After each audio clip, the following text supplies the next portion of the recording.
Bonsoir les amis et bienvenue sur Side Networks. Le 14 novembre 2025, 21h58. Nous allons continuer dans cette vidéo par la configuration du VTP. Et nous allons voir la notion du mode transparent. Que fait le mode transparent dans le VTP? OK? Si vous n'avez pas suivi la vidéo, la vidéo qui vous donne la théorie concernant le mode transparent, vous pouvez la suivre dans la chaîne. OK? Dans cette nouvelle version de Side Networks, les cours de vidéo vont expliquer brièvement la théorie, tandis que les vidéos longues de 5, 10, 15, 20 minutes vont être focalisées dans la simulation. OK? Si déjà vous n'êtes pas abonné, priez de le faire, de liker, de partager et surtout de poser les questions, écrire quelque chose en commentaire. Déjà, ce serait gentil si vous me dites depuis quelle ville ou quel pays vous me suivez.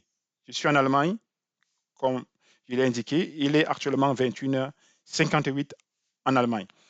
OK, nous allons configurer le switch A qui est ici à gauche comme étant le VTP server et le switch B comme étant le VTP en mode transparent et le switch C en mode client. OK? Et sur le switch A, nous allons configurer ces VLAN qui sont énumérés ici. Donc, cette liste de VLAN, nous allons configurer sur le switch A. Le switch B, nous allons configurer ce VLAN sur le switch B. Vous pouvez déjà, vous pouvez déjà faire une remarque ici. Sur le switch C, qui est en mode client, nous avons vu là dans la dernière vidéo, vous ne pouvez pas configurer un VLAN quand le switch est en mode client. Mais en mode transparent, il faut configurer le VLAN. La question, est-ce que le VLAN configuré en mode transparent sera aussi propagé sur le switch A qui est en mode serveur et sur le switch B qui est en mode client? Bonne question. Nous allons voir par la suite. OK. Voici déjà le switch A qui a redémarré. Show run. Il n'est pas du tout configuré, comme nous pouvons le voir. Les configurations, je les ai préparées afin d'avoir une vidéo pas très longue. Donc ici, le switch A qui sera en mode serveur, voilà la configuration que nous avons déjà vue la dernière fois. Il n'a qu'un seul uplink port qui est le port 01 qui sera configuré en mode 30. Ici, c'est le nom du switch. Il lui attribue un nom, switch A, mettons serveur. OK? Et le VTP domain, le mode, la version et le password. OK? Le mot de passe. Sans plus tarder, copions et collons. PEM. Do show VTP status. OK? Il est configuré. Do show VTP password pour le mot de passe. Et nous configurons exactement les VLAN sur le VTP server. OK? Toutes ces configurations seront disponibles dans la description de la vidéo sur YouTube. OK? Donc, nous sauvegardons notre configuration et nous passons au switch. Je pense bien c'est le switch B ici. Le switch B.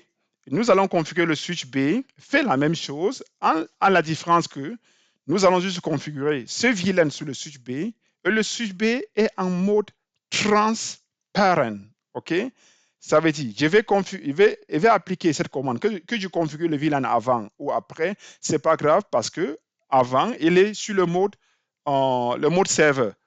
OK? Je préfère le configurer après. Pourquoi? Parce que si le configure avant, le port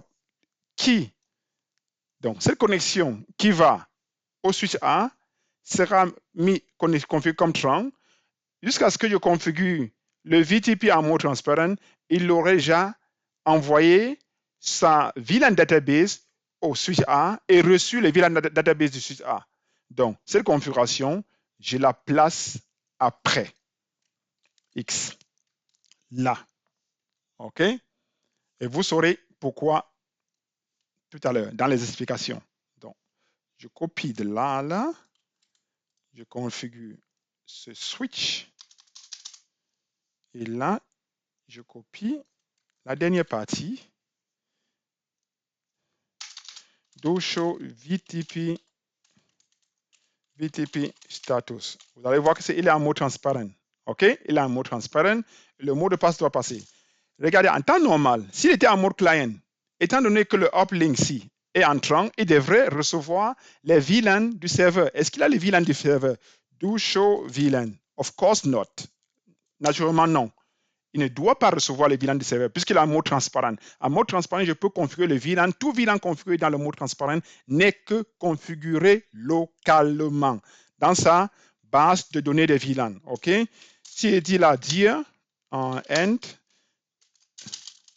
dire, tous les VLAN correspondants localement sont dans cette base de données qui n'est que locale. Mais sur cette base de données existe aussi sur le serveur, mais qui sera propagée vers le client, le switch en mode client. OK? Nous allons directement sur le switch C, lequel nous allons configurer en mode client. Je copie la configuration. Donc, vous voyez très bien ici, c'est une configuration pas à pas. Vous pouvez copier et coller. Elle sera disponible dans la description de la vidéo. Copier-coller pour vous-même simuler et tester et jouer avec. Alors, là, qu'est-ce que nous avons? Do show VLAN. Regardez, PEM. Qu'est-ce que le switch C a fait? Le switch C a lu tous les VLAN qui ont été préalablement configurés sur le VTP server. 10, 20, 50, 100. 10, 20, 50, 100. OK? Où se trouve le VLAN 45 qui a été configuré sur le switch B? Est-ce que vous pouvez arriver à la conclusion, les amis? Aussi simple que ça. Quand vous êtes en mode transparent, même étant donné que le switch B est entre le switch A et le switch C, il est là juste pour relayer les VLAN, le VLAN database, l'information, l'instruction reçue du switch A. Il ne reçoit pas ces VLAN et le configure soit même sur sa base de données, mais il relaie au switch C. OK? Et pour que cela soit possible, il faudrait que ces ports, les uplink ports, ces inter-switch link soient configurés comme trunk. Si ça n'est pas bien configuré, ça ne va pas marcher. Donc, à vous les amis, à l'examen, il peut avoir un problème de configuration au niveau de trunk et on va vous poser la question, prêtez attention, et ça peut aussi être que le VLAN password est mal configuré, ça peut être que le VLAN domain name est erroné, tant de points. Donc, si vous savez déjà le processus, les étapes pour configurer votre VTP, alors vous serez en mesure de répondre à toutes les questions. Mais aussi savoir que les VTP en mode transparent ne permet de configurer les VLAN localement, mais il ne peut en aucun cas recevoir les VLAN du VTP server et les maintenir en local. Il fait juste le relais. OK, les amis? Aussi simple que ça. Mettez en commentaire, posez les questions. À travers vos questions, je peux encore aller en profondeur dans les explications. Je vais sûrement faire un petit quiz qui va vous permettre de mieux assimiler encore la thématique. Et si vous avez des questions, n'hésitez pas de les poser, soit en commentaire ou pour aussi m'envoyer un email. Vous savez où trouver mon adresse email. Mais les amis, surtout, commentez et posez des questions pour permettre aux autres aussi d'apprendre. À la prochaine. Sign Networks. Bye bye.